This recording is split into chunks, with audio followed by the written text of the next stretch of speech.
So the Nigerian stock market rallied an estimated 5.62 trillion naira in 2022 as local pensions and other institutional investors took the reign of the market while foreign investors cut down their holdings in the local stock.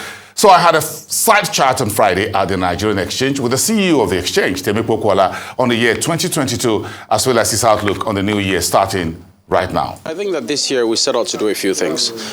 We set out first to do what I call the low-hanging fruits. We asked ourselves, are there some key strategic listings that we can get to the exchange this year? Because as you know, the lifeblood of our market, our capital market, really is how do you get primary transactions to the exchange, good profitable companies, good profitable transactions. And I think from that respect, we would call this a successful year. We had a landmark listing of Boa Foods at the start of this year. That transaction alone added over R1 trillion worth to our market capitalization. We're very excited with that transaction. We also had Geregu, which was the first generating power company to be listed on the exchange this year also. So that also we were very pleased about. We had a host of other transactions. We had landmark fixed income listings as well. For example, Boa raised quite a large amount of money from the fixed income markets, Dangote Industries as well. You had the Lagos Free Zone also, transaction. It was also very good to see a company from the Free Zone also do a transaction on the capital markets and look to dip in that. So I think from the first lens, that's one of the things that we set out to do. The other thing is around this issue around innovation, technology. We've always asked ourselves at the exchange how we can do more to attract capital formation to the exchange through all that's happening within the technology sector. We had the rules of our technology board approved by the regulator this year as well, so that we found quite remarkable.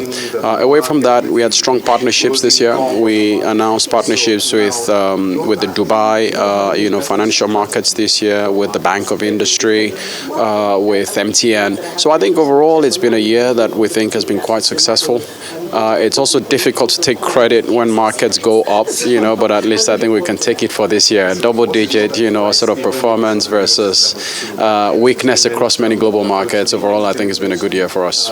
Very interesting. One of the deals that's coming to the market this year was the power generation Geregu Power Company. Now we've got a development investment unit of Afrexim Bank, which is FEDA, looking to invest in Geregu Power as a strategic minority shareholder. What's your take on this deal? When is it likely to come through?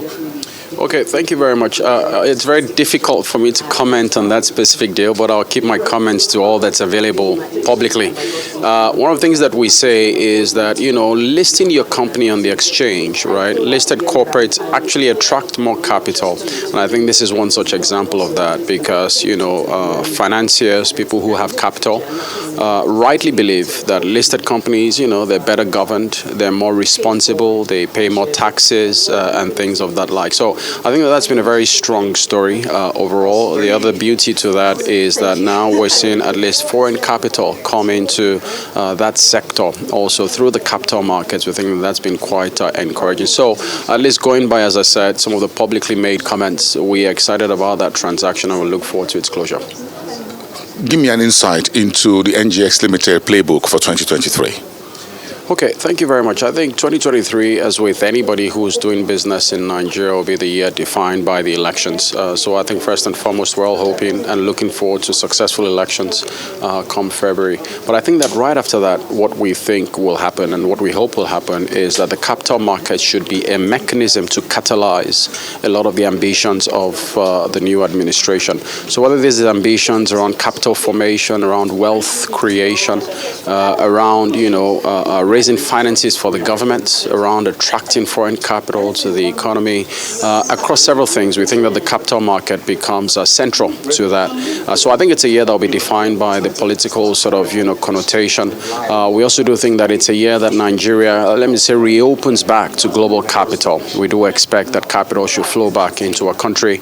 And finally, I spoke earlier about some of the partnerships that we've done, some of the products that we have in the offing. We do think that next year we should be able to scale those, technology listings to the exchange, more listings, proper quality companies, new products around digital assets, for example, around fixed income derivatives. There's a lot that we think should happen next year.